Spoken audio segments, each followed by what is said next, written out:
Bonjour, bonsoir et bienvenue à QSD. Nous sommes à Londres, en Angleterre. L'équipe de QSD est venue à la rencontre d'un Camerounais peu ordinaire. Il s'agit de Albert Noah Mosoma qui poursuit depuis sa tendre enfance sa légende personnelle de balafoniste. Dans un instant seulement, nous allons le retrouver dans sa petite ville de Bournemouth, située sur la côte sud de l'Angleterre.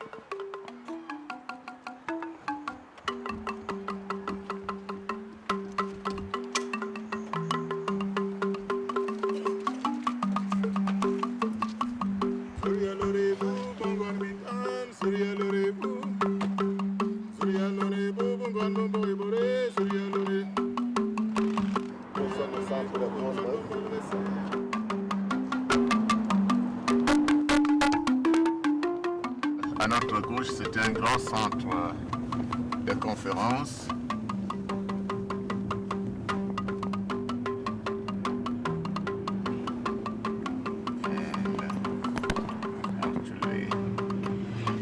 We can go down right. Do you want to go up the hill or down right? Right, down right.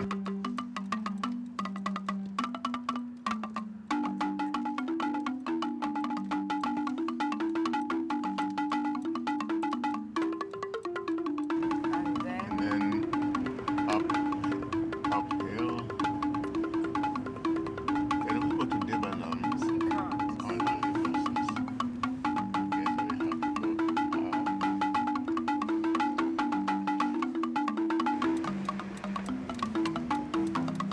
That's pretty good, the library, new library.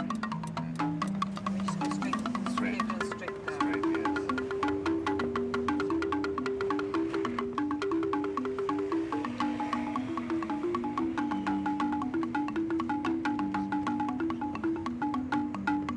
Nous sommes dans le centre commercial de Bournemouth avec les grandes boutiques.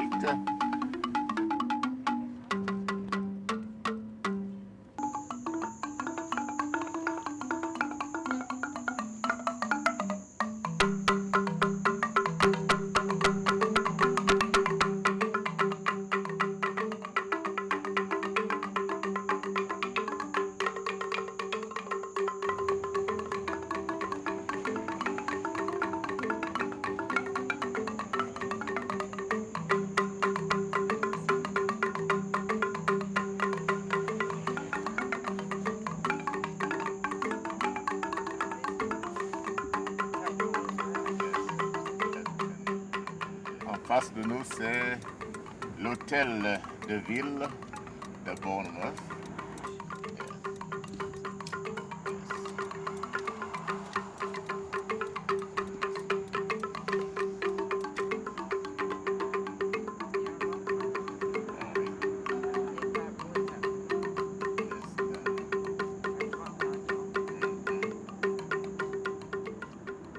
Voilà une église de Bournemouth.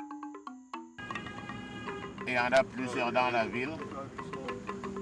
Don't worry. No, don't worry. I'm doing 20 now.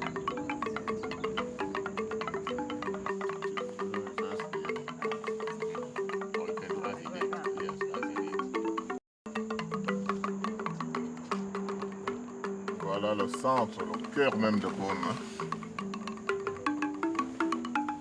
10 yards film, so I'm not in such a rush. Ah, okay then. So, yes, that's good.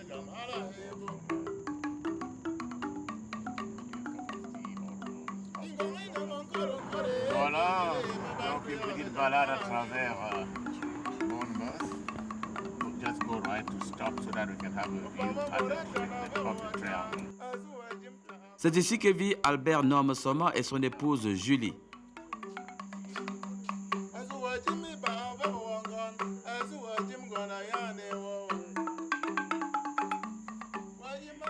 Aujourd'hui, Melena, leur unique fille, et son époux sont venus leur rendre visite. Ce sont des retrouvailles en famille.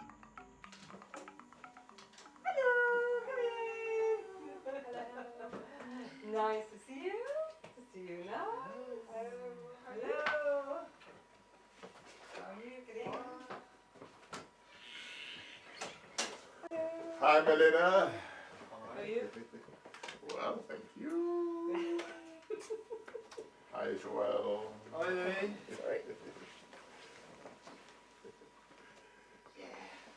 Prenez place. Oui, c'est parti.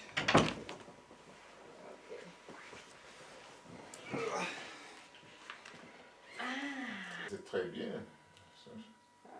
Wonderful, wonderful masters. Découvrez une facette unique de la culture africaine. Alors, Marine Balafon.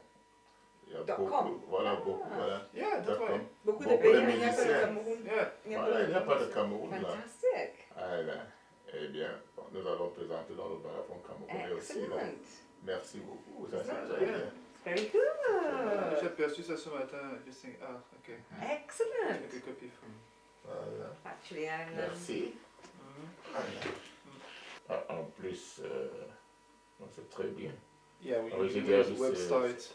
Tu as revu ceci? Click on some- Ah, non, non, non, j'ai pas encore, mais c'est très bien. Nous allons nous brancher dessus. C'est bien. Ah, Voilà.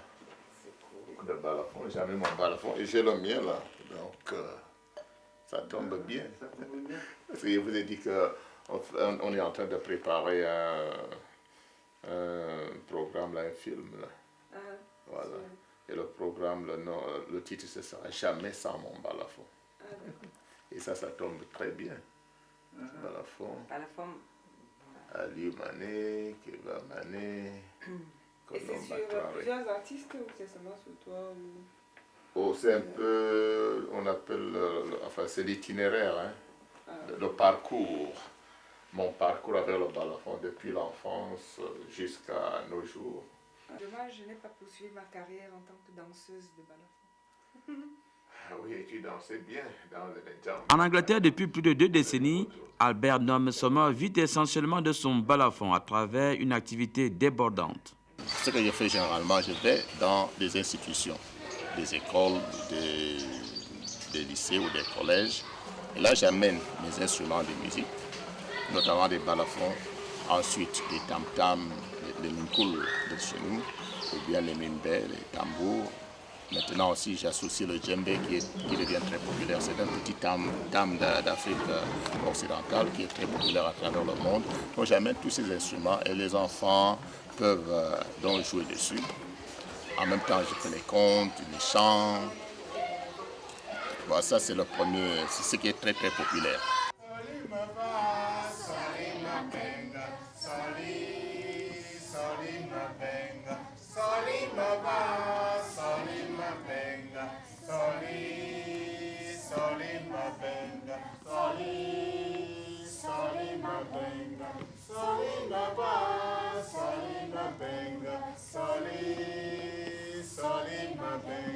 Underneath, there are gourds, so there are dried fruit. They are hollow inside, they've got big holes. They are just big holes inside. Yeah, they're real dried fruit. But this is the basic rhythm we're going to learn today, just like it.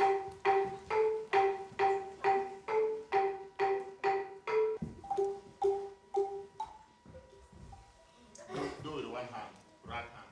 Are you right-handed or left-handed? Left-handed, okay, then do it left here. Do that.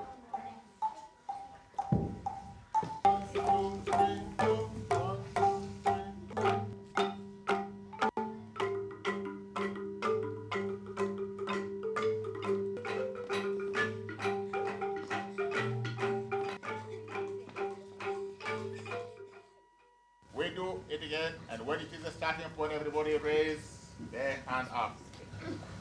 Harry, you like the log drum, the King Kong.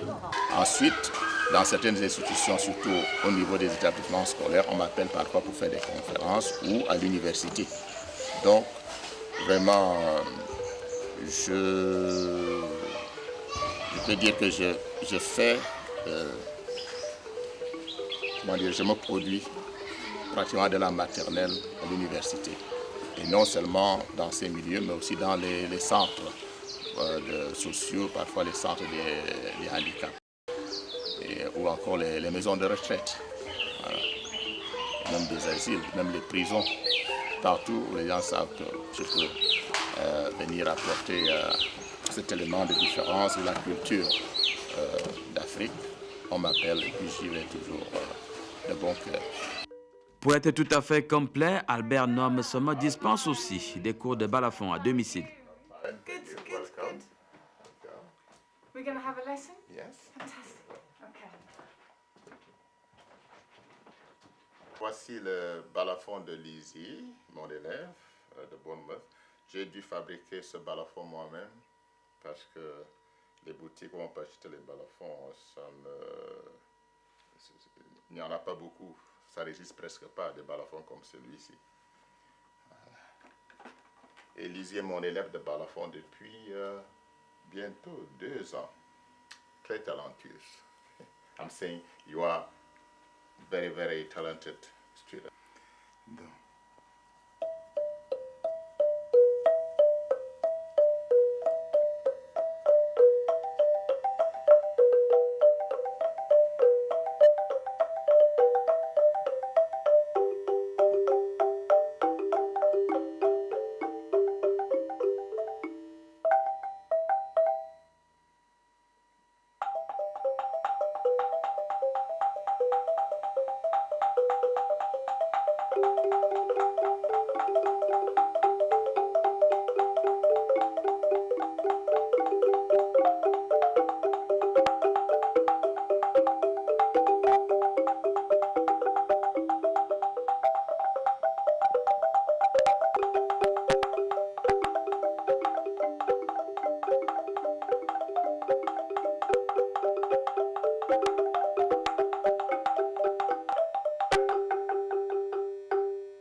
Okay, I'm just trying to play quietly because of the Okay. microphone. Yes. Okay, should we just do a couple of things quickly and then let you...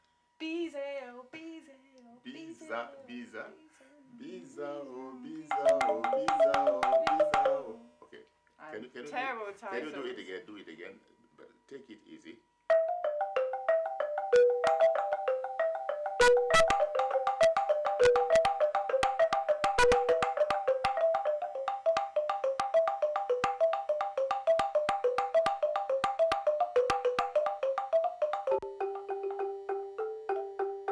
And the accompaniment is.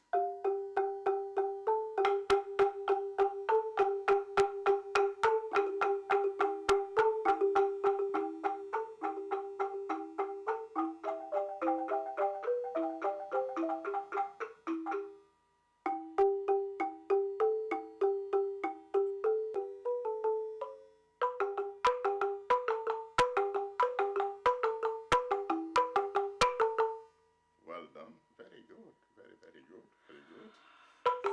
These sound a bit clunky today. You want me to give the. It's okay. No, it's okay. It's okay. So, and then.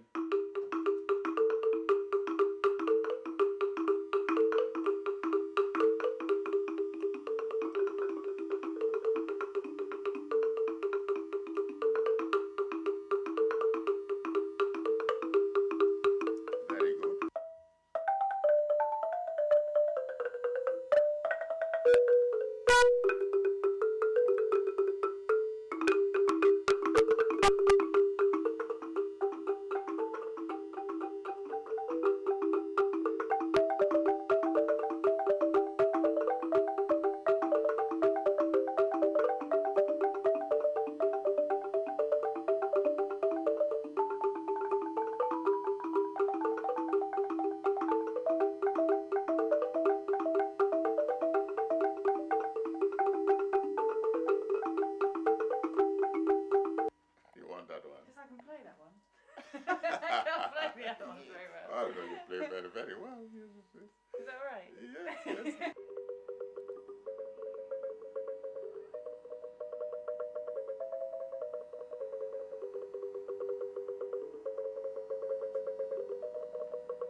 Voilà, une très belle journée. Et Julie et moi, nous sommes venus rendre visite à mon élève Lizzie.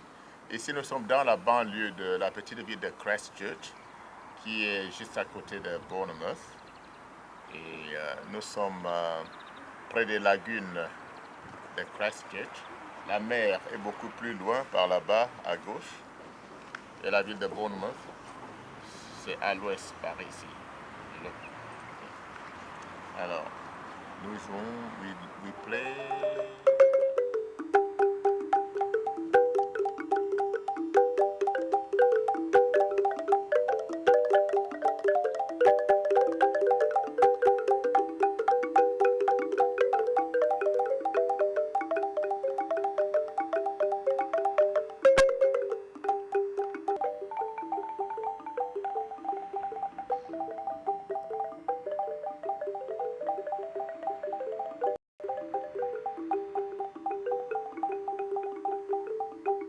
Est-ce que vous vivez de votre balafon?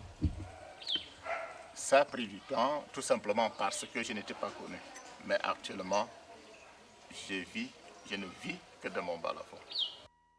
Très souvent, Albert Noamesoma et son épouse Julie fuient le rue d'hiver anglais pour venir se ressourcer au Cameroun. Après les avoir suivis à Burme en Angleterre, nous les accueillons aujourd'hui ici même à l'aéroport international de Yaoundé-Simalène. Et pendant plusieurs jours, l'équipe de QSD va les suivre pour comprendre d'abord et vous expliquer ensuite leur parcours et leur bonheur de vivre ensemble malgré leurs différences.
Adjap, c'est une petite localité anciennement c'était l'arrondissement d'Okola. Nous sommes à 48 km de Yaoundé. Alors l'accès par ici, nous allons sur l'ancienne route de Douala 30 km et puis nous piquons à droite, nous faisons 18 km et vous arrivez à Adjap. Adjap, c'est un arbre. Je pense que c'est l'arbre qu'on appelle le moabi, un arbre précieux. Voilà, qui produit des fruits et puis une amande dont on extrait une huile très précieuse, l'huile de karité.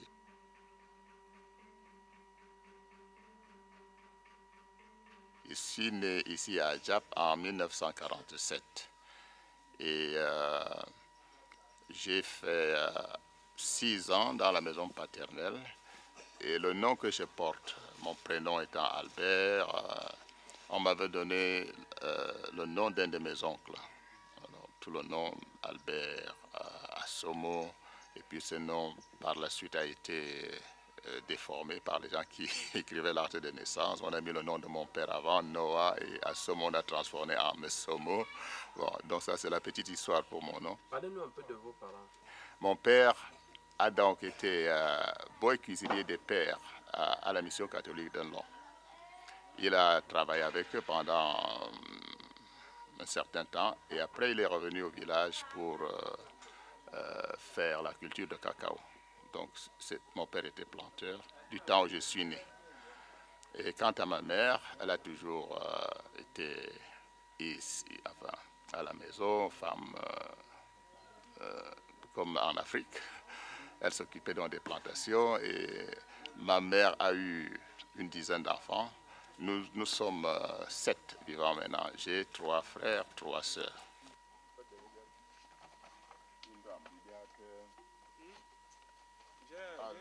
Dans notre village ici à Adjap, quand j'étais jeune, il y avait un groupe de balafons.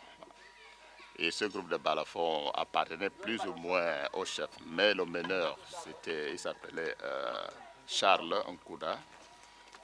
Et très souvent, nous allions écouter Charles et son groupe chaque fois qu'ils jouaient. Et ils jouaient parfois pour réveiller le chef. C'est-à-dire, ils allaient jouer très tôt le matin pour que le chef se réveille dans des bonnes grâces. Ils jouaient donc pour le chef. Et quand il y avait des cérémonies, ils jouaient. Et souvent aussi, quand l'administrateur européen de Kola venait, les balafons allaient l'accompagner. Donc le balafon était vraiment très en vogue. Et puis toutes les cérémonies, les fêtes, le balafon jouait. Alors j'avais pris vraiment un très grand goût. J'aimais beaucoup la musique. J'étais fasciné. Et de plus, à Akok, de l'autre côté, il y avait un autre groupe. Donc, à notre époque, il y avait beaucoup de groupes de balafon. Et à Akok, il y avait un génie, quelqu'un qui était vraiment génial. Il s'appelait, de son vrai nom, Changazuga. Mais il avait le surnom de Mbondi. Nous, on dit ici Mboni, c'est-à-dire le créateur. Alors, moi, c'était mon idole.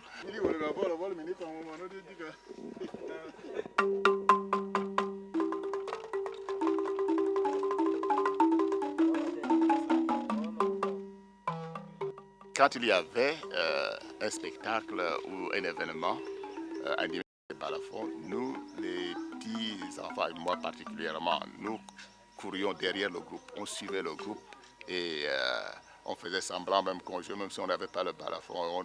On était à leur suite, on les accompagnait partout. Et parfois, en bande, même sans balafon, à travers le village, nous faisions semblant que nous jouions du balafon. Et puis, je disais que j'étais Mbondi, j'étais le créateur, comme pour m'identifier, voilà, à ce chef d'orchestre. Et mon père, comme j'ai parlé de mon père un peu plus tôt, qu'il était beau cuisinier des missionnaires à Lan, il n'était pas très content de me voir prendre ce goût vraiment passionné pour le balafon. À la limite, il m'interdisait vraiment de jouer au grand public. Ce qui fait qu'avec mes camarades d'enfance, souvent nous allions nous cacher sous les cacaoyères pour fabriquer des balafons un peu rudimentaires, mais jouer pour cultiver vraiment cet amour, cette passion du balafon. Et beaucoup plus tard, donc, quand j'étais à Makak, secondaire, j'ai commencé à fabriquer des balafons. Mon premier balafon que j'ai fabriqué à Makak, je l'ai fabriqué, je pense, en 1963. Et à partir de j'ai fait un ensemble de balafons pour la chapelle de Makak. Et j'ai fabriqué aussi pour d'autres institutions qui étaient en relation avec Makak, par exemple à Ebolova. Et depuis lors, j'ai toujours fabriqué des balafons. J'en ai fabriqué plein dans ma vie.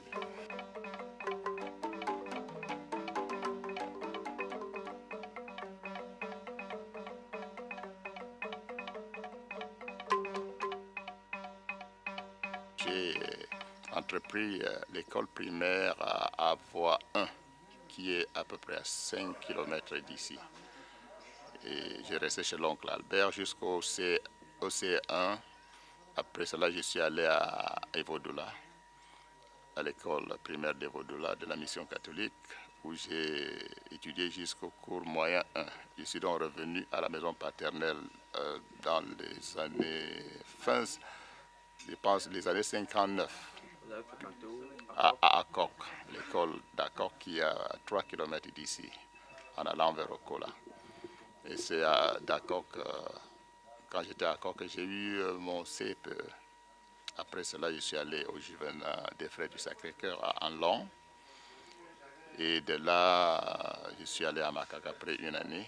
Et j'ai donc fait tout mon secondaire au Collège Sacré-Cœur de Makak. Après Makak, je suis allé enseigner à IDEA au Collège Saint-Pédis. J'ai vécu la vie des Frères du Sacré-Cœur pendant 6 ans. Donc je suis parti juste au moment où je devais faire les vœux perpétuels.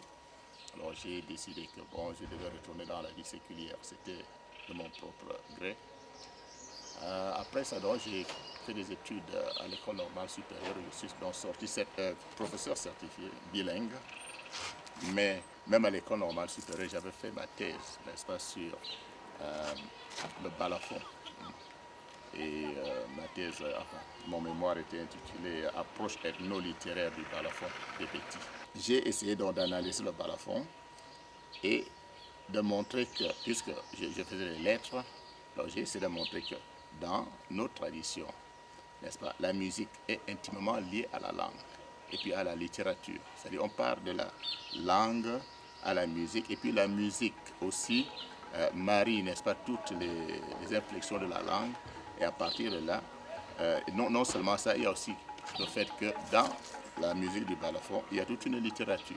Donc il y a des thèmes, lyriques, il y a des thèmes, vous trouvez du panégyrisme là-dedans. On loue par exemple les vertus d'un chef, il y a encore la satire, on peut se moquer de quelqu'un. Donc il y a plusieurs thèmes développés. Dans le romantisme aussi, tu vois, dans la musique de balafon. Donc c'est ce que j'avais fait dans cette approche ethno-littéraire. Donc il y a les coutumes aussi, à travers ces chants, ça nous renvoie à des coutumes particulières. Il y a même des chants initiatiques, par exemple sur la circoncision, à partir des chants du balafon.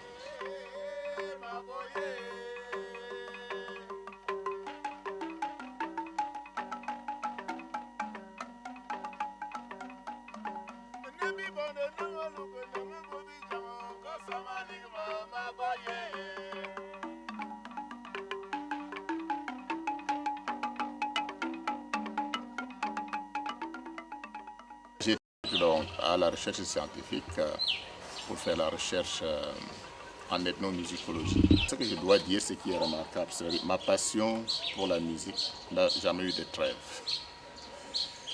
Que ce fut le Juvenat, le collège Sacré-Cœur, le collège Saint-Pédis BBA, l'école normale supérieure, l'enseignement supérieur, la recherche scientifique, j'ai toujours eu la passion pour le balafon. Le balafon a toujours été là pour en jouer et même pour en fabriquer. Je pense que dans ma vie là, j'ai fabriqué plus d'1 millier d'instruments comme celui-ci, parce que j'enregistrais tout. Il y a des gens qui faisaient des commandes et même quand j'étais à l'école normale supérieure, vers la fin, j'avais créé donc un orchestre de balafon appelé Menjame Kumajab, en référence à mon village natal, à Djap.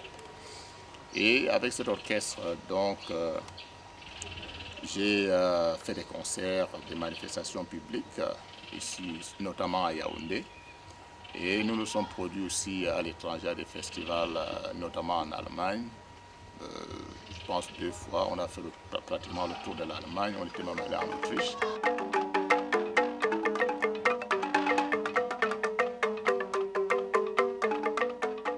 Je suis allé en Europe, en Grande-Bretagne, en mars 1994.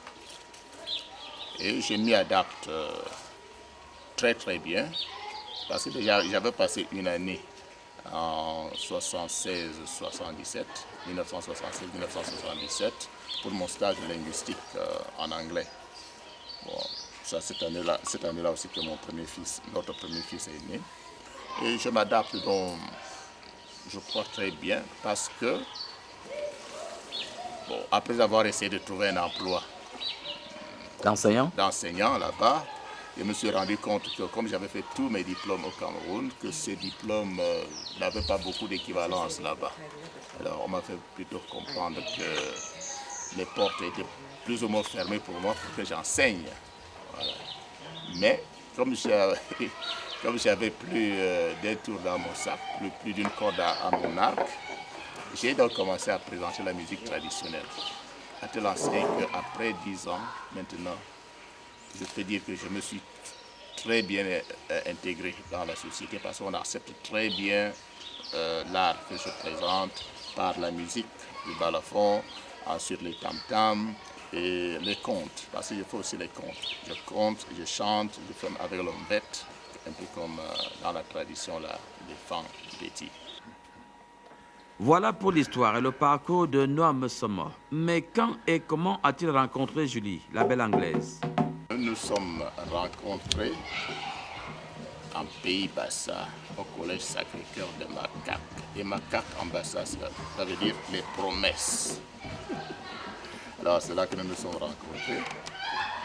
J'ai enseigné après mes études, j'ai enseigné au Collège Sacré-Cœur, Macaque, et Julie était donc venue comme volontaire IVS, qu'on appelait dans le temps, sorte de volontaire du progrès, et elle enseignait dans l'anglais.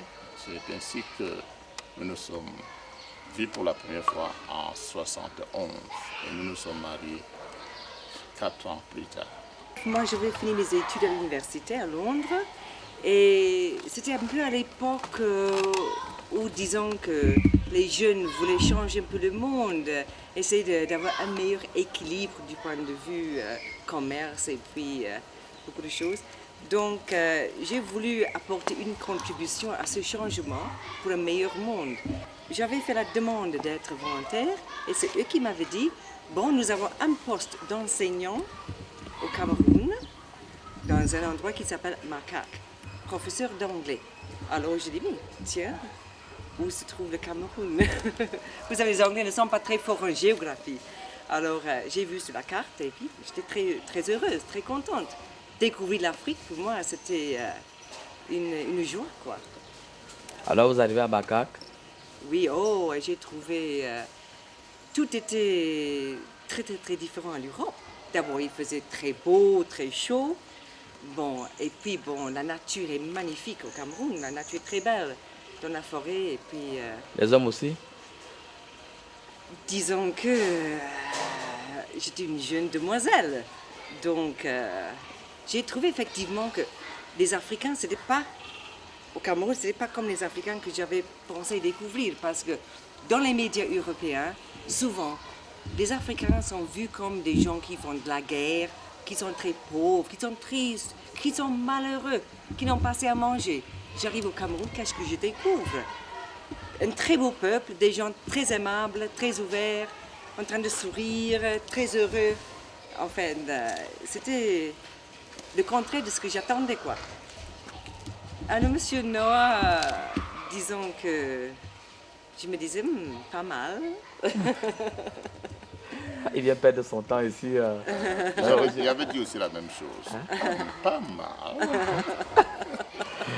Étant donné que nous vivions en communauté, c'était à l'internat, nous nous voyions assez souvent. Et puis bon, disons que... Il faut dire les vraies choses.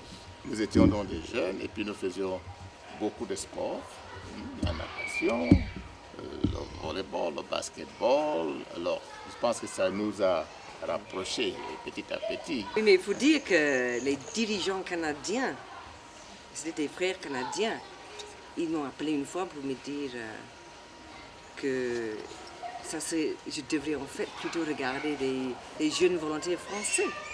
Parce qu'il y avait des volontaires français aussi qui étaient là. Ils ont essayé de détourner mon attention vers d'autres personnes, mais ça n'a pas marché. Nous avons 3 grands-enfants et nous sommes maintenant grands-parents. Tous les prénoms de nos enfants, nous avons choisi des noms bétis. Le prénom de l'aîné, c'est Etam. C'est la source de la sagesse. Parce que dans notre généalogie, il y avait un ancêtre qui s'appelait Etam Feu. Donc, nous avons appelé notre premier fils Etam, la source. Et la fille, elle s'appelle Mélena Julie Noamesomo. Et maintenant, Madame Iwole. Et Mélena, pour ceux qui ne... Mélena veut dire donc l'aurore, l'aube, le lever du jour. Belle comme l'aurore. Et le dernier s'appelle Monty. Monty, c'est le petit seigneur. Très attaché à ses origines et à sa tradition, Noam Sama décide d'amener sa belle anglaise dans son village natal, d'Adjap. Je voulais qu'elle voie là où je suis né. Nous sommes à 48 km. Quand je l'ai amenée, je pense que c'était en saison pluvieuse. Ça nous avait pris 6 heures de route pour arriver ici, à Adjap. Mais je voulais qu'elle voie exactement les conditions dans lesquelles je suis né. Je ne voulais pas lui donner une fausse idée, n'est-ce pas, de mes origines. Nous sommes arrivés ici et la maison paternelle là où j'étais né, était encore en natte de raffia, la cuisine de ma mère en natte de raffia. Et nous avions dormi vraiment sur un lit rudimentaire. Alors j'ai dit, c'est ici que je suis né. Voilà des souvenirs inoubliables. D'abord, il fallait prendre la route de Yaoundé jusqu'ici, peut-être une 50aine de kilomètres, 5 heures de route. Alors des collines, des ravines, des routes presque impossibles. Ça nous a pris donc beaucoup de temps. Et puis, c'était un peu inquiétant, mais c'était une aventure. Vous avez demandé où est-ce qu'il m'amène? Mais je me suis dit, mais nous allons jusqu'où en fait? Mais alors, ce qui m'a frappé, c'était la beauté magnifique donc, du paysage. Parce que la verdure, il est vrai que les gens qui habitent ici normalement ne se rendent pas compte de la beauté de la nature tout autour. Donc d'abord la route, ensuite la nature, et puis on arrive au village. Et puis c'était très intéressant parce que, bon, pour moi c'était une découverte. Et comme j'adore découvrir des gens, des endroits, c'était magnifique. Alors, la première nuit dans le noir? Mais oui, vous savez, c'était quand même différent. Parce que, bon, l'obscurité n'est pas facile quand on est habitué à l'électricité, mais il y avait la clarté du ciel, il y avait des jolies étoiles, le ciel était magnifique, et puis aussi il y avait une clarté terrible, et la nuit et le jour. Bon, à l'intérieur de la maison, j'étais aussi étonnée de voir qu'il y a une maison pour la famille, et la femme a sa cuisine à part. Donc, pour une étrangère, enfin une européenne, une cuisine, un autre bâtiment pour une cuisine, c'était intéressant. Mais alors la cuisine étant d'abord pleine de fumée, pour moi, je me suis dit, mais comment je pourrais jamais préparer dans un endroit avec tant de fumée et encore l'obscurité à l'intérieur de la cuisine. Donc, je dois dire que c'était pour moi une découverte. Et puis, la petite case, c'était une case. On a dormi donc sur une natte et sous la chaume. Et la chaume qui avait aussi pas mal de trous, donc on pouvait voir la nuit à travers. Oui, mais c'était...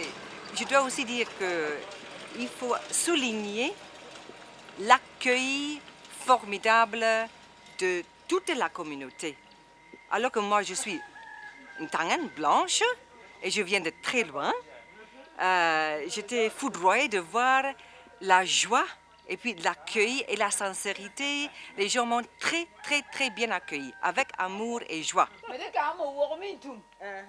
Comme la pluie.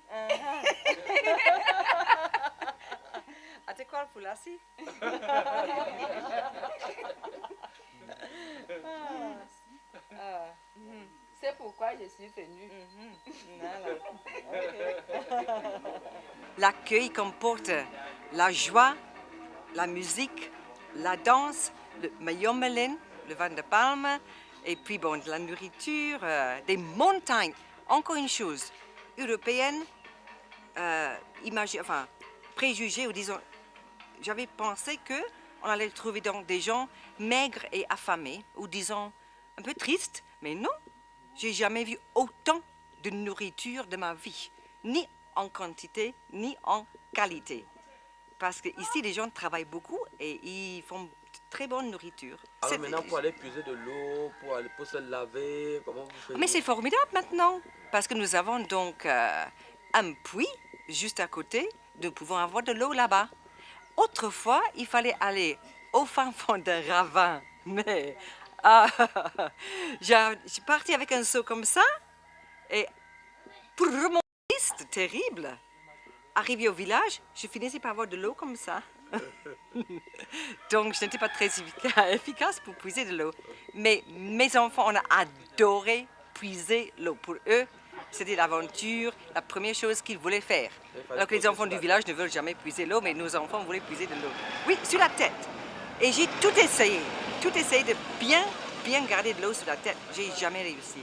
Et la première nuit? Oui, mais la première nuit...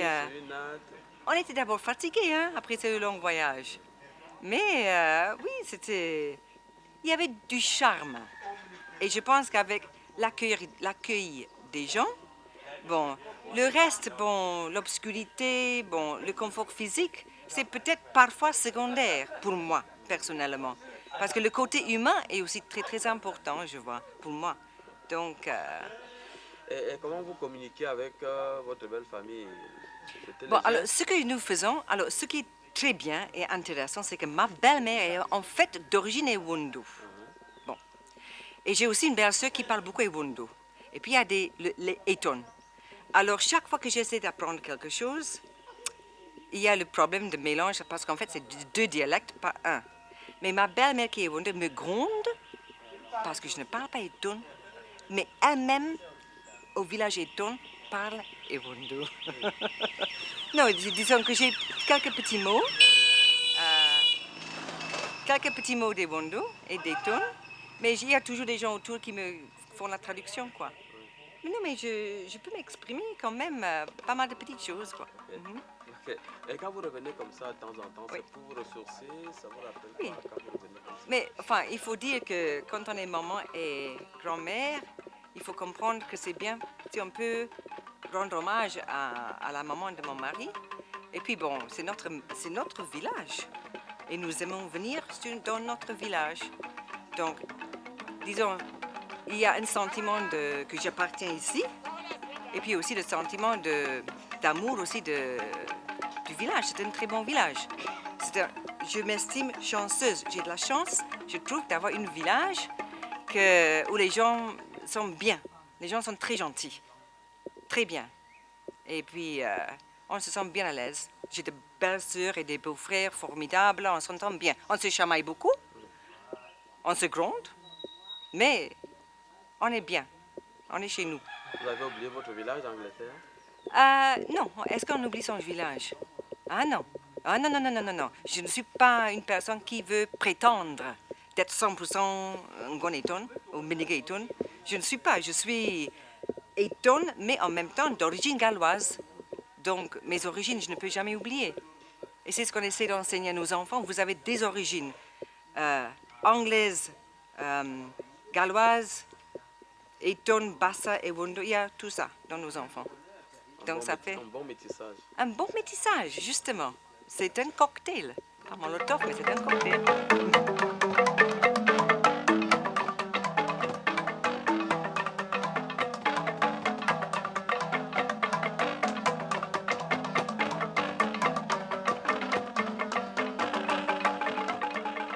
J'ai un message, c'est que il faut découvrir les gens d'autres pays avec une ouverture d'esprit et puis d'essayer de comprendre que chacun est différent et que les différences sont des différences, qu'il n'y a pas de meilleur ou de pire, que les choses sont différentes, les gens sont différents, les coutumes sont différentes.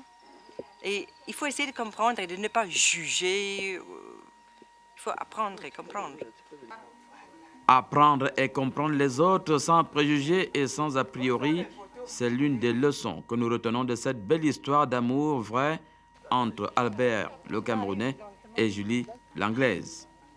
Qu'est-ce que vous a apporté dans votre vie d'homme, Julie? Julie, ce qu'elle m'a apporté, c'est, comme elle-même a dit, vous savez, quand on se marie, quand on fait cette sorte de rencontre, on peut appeler ça métissage culturel, mais ce n'est pas toujours le métissage. Il peut plutôt y avoir clash. Par exemple, vous allez d'un côté et puis votre partenaire plutôt tire le pain de l'autre. Avec Julie, vraiment, ça a été une sorte d'osmose parce qu'elle m'a pas supporté dans le sens mais dans le sens positif, soutenu, voilà. Elle m'a soutenu depuis les débuts.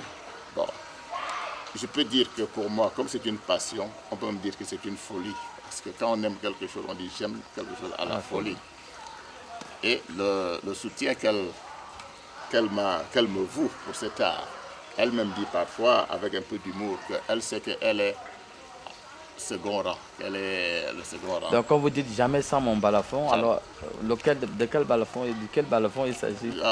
Quand il dit jamais sans mon balafon, vous savez, pour tout artiste, et aussi pour tout, quand on dit grand homme entre parenthèses, il y a toujours une grande femme. C'est-à-dire il y a toujours une muse, hein, n'est-ce pas, qui vous inspire. Donc jamais sans mon balafon, les deux vont ensemble. Parce que nous vivons vraiment ceci depuis de très longues années.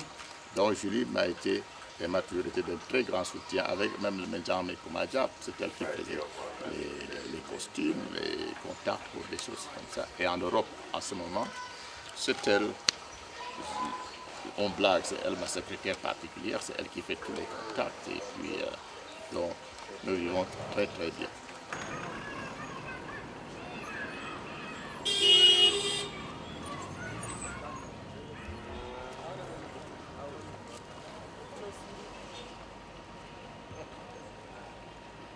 Quand les gens me voient au Cameroun, ils pensent, c'est peut-être avec un peu de condescendance, parfois un peu de pitié. Qu'est-ce qu'il fait avec cette histoire-là sur son épaule? Parce qu'on n'a pas l'habitude de voir quelqu'un qui porte un balafon sur l'épaule. Pour moi, c'est jamais sans mon balafon. Je vais dans l'avion, j'ai mon balafon sur l'épaule.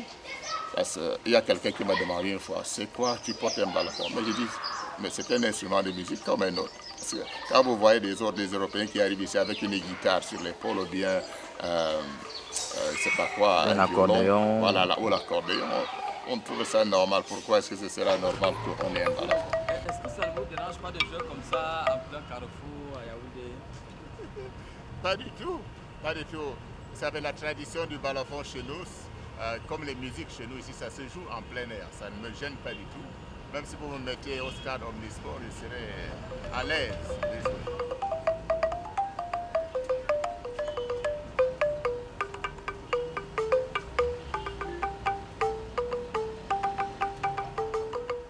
En Europe, c'est tout à fait différent. Quand je passe quelque part avec mon balafon, alors ça suscite un très grand intérêt. Les gens me demandent c'est quoi, est-ce qu'on peut écouter. Donc, c'est toute une autre attitude. Nous-mêmes, les Africains, en général, nous regardons d'en haut nos traditions. On pense que ce qui est bien, c'est seulement ce qui vient d'ailleurs. Par exemple, les musiques européennes, le piano, le violon, et la guitare classique.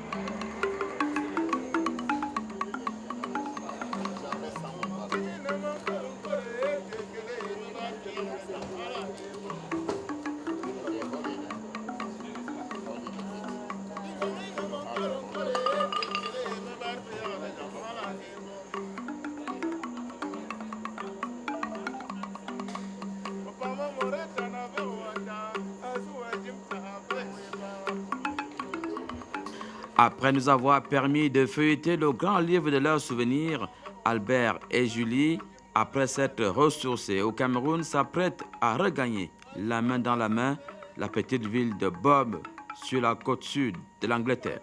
Le message que j'ai à donner, c'est que il faut être fier de ce que nous sommes. D'abord, j'ai remarqué que le balafon est en train de reprendre vie. Alors, j'ai remarqué qu'il y a beaucoup de groupes et que les gens prennent plaisir à se faire avoir les balafons pour leur fête, leur manifestation. C'est une bonne chose. Donc, la jeunesse doit vraiment continuer sur cette lancée et puis pratiquer ces musiques traditionnelles qui sont notre richesse. Et l'autre message que j'aimerais donner, c'est que cet effort mérite que tout le monde, les autorités comme les populations soutiennent les artistes. Parce que très souvent, les artistes ne reçoivent pas leur compte quand ils jouent, ils travaillent, mais très souvent, ils ne perçoivent pas quelque chose qui les encourage. Donc, il faut les encourager, leur donner une bonne rémunération, des encouragements. Et c'est le message que j'ai à donner. Et oui, le message sera bien relayé. Et ce message, il est clair. Nous devons tous valoriser notre culture et être fiers de la présenter au grand rendez-vous du donner et du recevoir qu'est la mondialisation. QSD d'aujourd'hui, c'est terminé. Je vous remercie pour votre fidélité et pour toutes vos suggestions. Continuez à nous écrire à jean-maternendi@yahoo.fr. Bonsoir.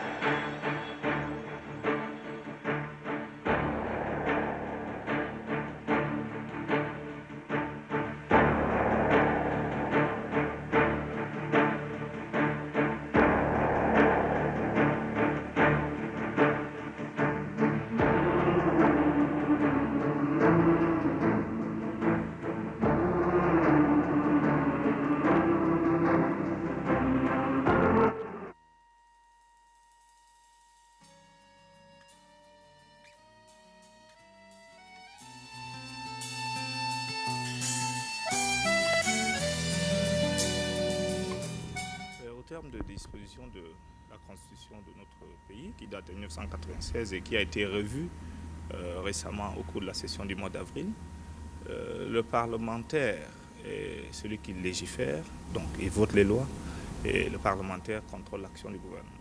Ça, c'est vraiment en théorie. Le parlementaire est donc élu dans une circonscription donnée pour faire ce travail. Généralement,